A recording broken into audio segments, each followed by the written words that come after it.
लिखा कभी नहीं मिटता। ये एक पंडित और यमदूत की कहानी है।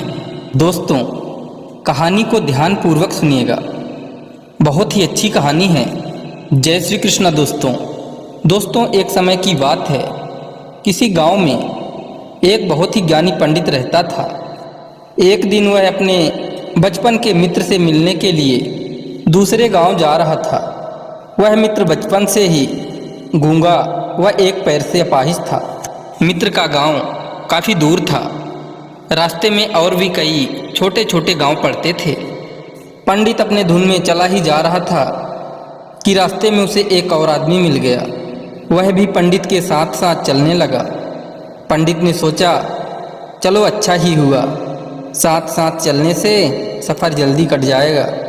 चलते चलते पंडित ने उस आदमी से उसका नाम पूछा तो उस आदमी ने अपना नाम महाकाल बताया।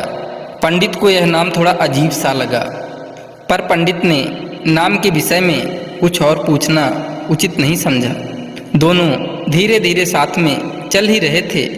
तभी रास्ते में एक गांव आया तो महाकाल ने पंडित से कहा, तुम आगे चलो, मुझे इस गांव में एक संदेशा देना है, मैं तुमसे आगे मिलता हूँ।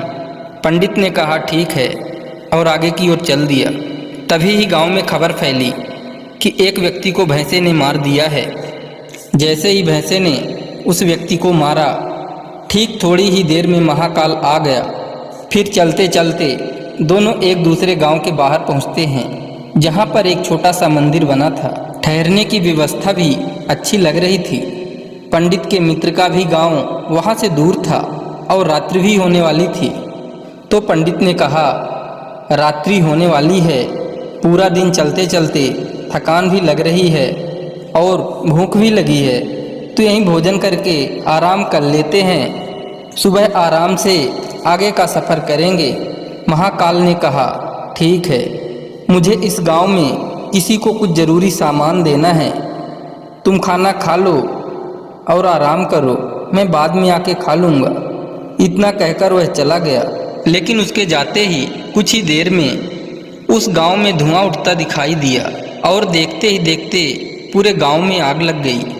पंडित ने आश्चर्य से सोचा, यह महाकाल जहां भी जाता है वहां किसी न किसी तरह की हानि जरूर हो जाती है, कुछ तो गड़बड़ है।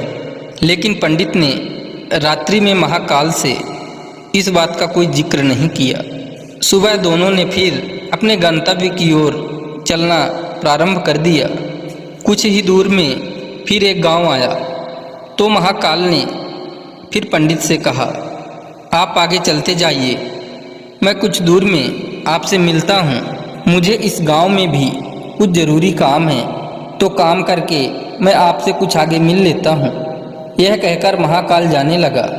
लेकिन इस बार पंडित आगे नहीं बढ़ा, बल्कि वहीं खड़ा होकर महाकाल को देखता रहा कि अब वह कहाँ जाता है और क्या करता है।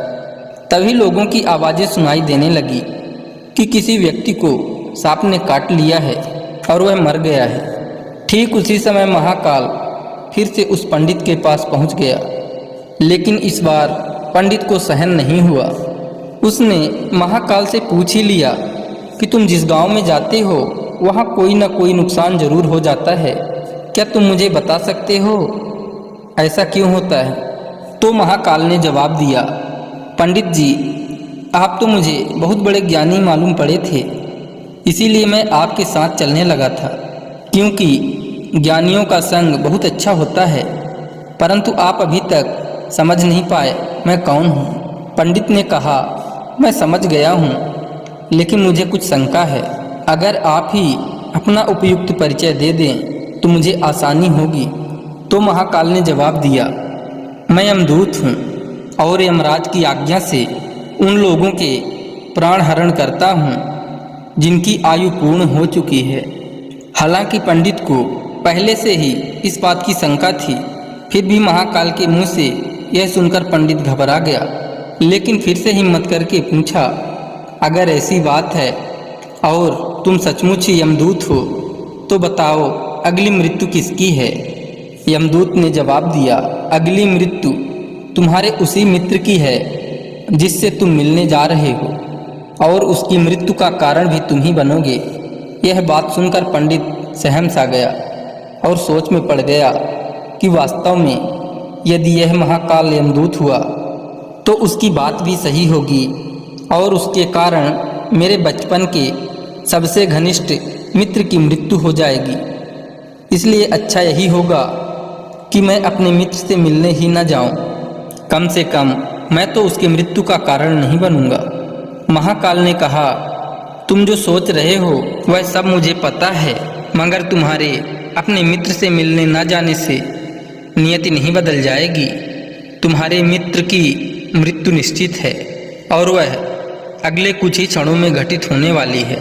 महाकाल के मुंह से ऐसी बातें सुनकर पंडित को झटका सा लगा, क्योंकि महाकाल ने उसके मन की बात जान ली थी, जो एक साधारण व्यक्ति के लिए संभव नहीं है। अब पंडित को विश्वास हो गया कि यह महाकाल सचमुच में ही यमदूत है, इसलिए वह मित्र के मृत्यु का कारण न बने, इस कारण वह पीछे की ओर मुड़ा और अपने गांव की ओर जाने लगा। परंतु जैसे ही पंडित मुड़ा, उसका मित्र तेजी से उसकी ओर आता दिखाई दिया, जो पंडित को देखकर अत्यंत प्रसन्न दिख रहा था। अपने मित्र के आने की गति को देखकर पंडित को ऐसा लगा जैसे कि उसका मित्र काफी समय से उसके पीछे ही आ रहा है, लेकिन वह बचपन से ही गूंगा था और पैर से अपाहिज था, इसलिए न तो पंडित तक पहुंच पा रहा था और ना ही पंडित को आवाज देकर रोक पा रहा था। लेकिन जैसे ही वह पंडित के पास पहुंचा, अचानक उसकी मृत्यु हो गई। पंडित हक्का बक्का होकर महाकाल की ओर देखने लगा, जैसे कि वह पूछना चाह रहा हो कि आखिर क्या हुआ। महाकाल ने पंडित के मन की बात समझ गया और बोला, तुम्हारा मित्र पिछले गांव से ही पीछे पीछे आ रहा था, लेकिन वह अपाहिज और गूंगा होने की वजह से तुम तक नहीं पहुंच सका। उसने अपनी संपूर्ण ताकत लगाकर तुम तक पहुंचने की कोशिश की, लेकिन बुढ़ापे में बचपन जैसी ताकत नहीं होती, इसलिए हृदयाघात के कारण तुम्हारे मित्र की मृत्यु हो गई। क्योंकि तुमसे मिलने के लिए वह अपनी सीमाओं को लांघते हुए तुमसे मिलने के लिए पीछे पीछे भाग रहा था, इसलिए अपने मित्र के मृत्यु का कारण तुम ही बने। अब पंडित को विश्वास हो चुका था कि सचमुच में महाकाल एक यमदूत है और उसका कार्य जीवों के प्राण हरना है। पंडित एक ज्ञानी व्यक्ति था, इसलिए यह भी जानता था कि मृत्यु पर किसी का बस नहीं चलता, सभी जीवों को एक न एक दिन तो मरना ही है। यही सोचकर उसने अपने आप को संभाल लिया, लेकिन अचानक पंडित के मन में स्वयं की मृत्यु के बारे में जानने की इच्छा हुई, इसलिए उसने महाकाल से कहा, जब मृत्यु मेरे मित्र की होनी थी तो तुम शुरू से ही मेरे साथ क्यों चल रहे थे।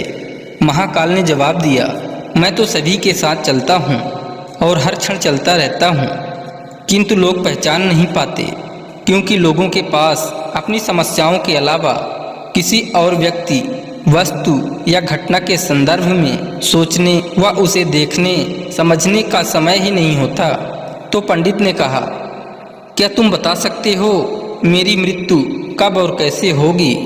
तो महाकाल ने कहा, हालांकि किसी सामान्य जीव को यह जानना उपयुक्त नहीं है, क्योंकि कोई भी जीव अपनी मृत्यु के बारे में जानकर दुखी ही होता है, लेकिन तुम ज्ञानी व्यक्ति प्रतीत होते हो और अपने मित्र की मृत्यु को जितनी आसानी से सहन कर लिया है, उसे देखकर लगता है तुम अपनी मृत्यु के बारे में जानकर भी दुखी नहीं होगे। तो तुम्हारी मृत्यु आज से ठीक 6 महीने बाद आज के ही दिन किसी दूसरे राज्य में फांसी लगने से होगी। और सबसे आश्चर्य की बात यह होगी कि तुम स्वयं खुशी से फांसी को स्वीकार कर लोगे। इतना कहकर महाकाल जाने लगा, क्योंकि महाकाल के पास पंडित के साथ चलते रहने का अब कोई कारण नहीं था। पंडित भी अपने मित्र की यथाशक्ति कर्मकांड करके अपने गांव चला गया, लेकिन कोई व्यक्ति कितना भी ज्ञानी क्यों न हो, अपनी मृत्यु की बात जानकर व्यथित तो होता ही है और मृत्यु से बचने के लिए कुछ न कुछ करता ही है। सो पंडित ने भी किया, क्योंकि पंडित विद्वान था, इसलिए उसकी ख्याति उसके राज्य के राजा तक थी। तो पंडित ने सोचा, राजा के पास तो कई ज्ञानी मंत्री होते हैं, तो मेरी मृत्यु से संबंधित समस्या का कोई न कोई हल निकाल ही लेंगे। तो पंडित यह सोचते हुए राज दरबार में पहुंच जाता है और राजा को सारा वृत्तांत सुनाया। राजा ने अपने मंत्रियों को बात बताई और उनसे सलाह मांगी। अंत में सभी ने विचार विमर्श करके कहा, अगर पंडित की बात सही है तो उसकी मृत्यु भी 6 महीने के बाद ही होगी, लेकिन मृत्यु तब होगी जब वह किसी दूसरे राज्य में जाएगा। यदि वह दूसरे राज्य में जाए ही ना तो मृत्यु भी नहीं होगी। मंत्रियों का यह सलाह राजा को भी उपयुक्त लगी। तो पंडित के रहने की व्यवस्था महल में कर दी गई और राजा के आदेश के बिना उस पंडित से किसी को भी मिलने नहीं दिया जाता था। लेकिन पंडित कहीं भी आ जा सकता था ताकि यह ना लगे कि वह राजा की कैद में है। परंतु पंडित डर के मारे स्वयं ही कहीं आता जाता नहीं था। धीरे धीरे पंडित की मृत्यु का समय नज़दीक आने लगा और वह भी दिन आ गया जब पंडित की मृत्यु होनी थी। तो जिस दिन पंडित की मृत्यु होने वाली थी तो पंडित डर के मारे उस दिन जल्दी ही सो गया ताकि जल्दी से वह रात बीत जाए और अगला दिन आ जाए तो मृत्यु टल सके। लेकिन पंडित को स्वयं नींद में चलने की बीमारी थी और इस बीमारी के बारे में वह स्वयं भी नहीं जानता था। अतः राजा या किसी वैद्य को इस बीमारी के बारे में बताने का तो प्रश्न ही नहीं उठता। पंडित अपनी मृत्यु को लेकर बहुत चिंतित था और नींद में चलने की बीमारी तभी आती है जब नींद ठीक तरह से न हो पा रही हो। तो उसी रात पंडित को नींद में चलने का दौरा पड़ा। वह उठा और महल से निकलकर अस्तबल में गया। पंडित राजा का खास मेहमान था, इसलिए किसी पहरेदार ने भी नहीं रोका और ना ही किसी तरह की पूछताछ की। अस्तबल में पहुंचकर वह सबसे तेज चलने वाले घोड़े की पीठ में सवार होकर नींद में ही राज्य की सीमा के बाहर किसी दूसरे राज्य में चला गया। इतना ही नहीं, वह दूसरे राज्य के राजा के महल में पहुंच गया और उस महल के पहरेदार ने भी उसे नहीं रोका और ना ही कोई पूछताछ की। सभी लोग रात्रि की अंतिम प्रहर होने के कारण नींद में थे। वह पंडित सीधे राजा के शयन कक्ष में पहुंच गया। जहां राजा और रानी सो रहे थे वहीं पंडित भी जाकर लेट गया। सुबह हुई तो राजा ने पंडित को रानी के बगल में सोया हुआ देखा, जिससे राजा बहुत क्रोधित हुआ। पंडित को गिरफ्तार कर लिया गया।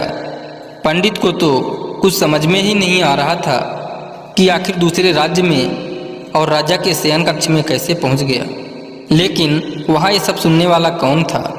राजा ने पंडित को दरबार में हाजिर करने को हुक्म दिया। कुछ समय बाद पंडित को दरबार में लाया गया। कुछ समय बाद राजा का दरबार लगा। जहाँ राजा ने पंडित को देखा और देखते ही इतना क्रोधित हुआ कि पंडित को फांसी पर चढ़ा देने का आदेश सुना दिया। फांसी की सजा सुनकर पंडित कांप गया। फिर भी कुछ हिम्मत कर राजा से कहा, महाराज, मैं नहीं जानता कि राजमहल में कैसे पहुंचा। मैं ये भी नहीं जानता हूं कि आपके शयन कक्ष में कैसे आया और आपके राज्य के किसी पहरेदार ने रोका क्यों नहीं। लेकिन मैं इतना जानता हूं कि आज मेरी मृत्यु होनी थी और होने भी जा रही है। राजा को यह बात थोड़ी अटपटी लगी। उसने पूछा, तुम्हें कैसे पता कि आज तुम्हारी मृत्यु होनी है? कहना क्या चाहते हो? राजा के इस सवाल के जवाब में पंडित ने पिछले 6 महीने की कहानी बता दी और कहा, महाराज, मेरा क्या किसी भी सामान्य व्यक्ति में इतना साहस नहीं कि वह राजा के शयन कक्ष में राजा की उपस्थिति में रानी के पास सो जाए। राजा को पंडित की बात में थोड़ा सत्यता दिखाई दिया, परंतु उसने सोचा यह मृत्यु से बचने के लिए महाकाल और अपनी मृत्यु की भविष्यवाणी का बहाना बना रहा है। इसलिए राजा ने पंडित से कहा, यदि तुम्हारी बात सत्य है और आज तुम्हारी मृत्यु का दिन है, जैसा कि महाकाल ने तुमसे कहा था, तो तुम्हारी मृत्यु का कारण मैं नहीं बनूंगा। लेकिन अगर बात झूठी निकली तो निश्चित ही आज तुम्हारी मृत्यु का दिन होगा।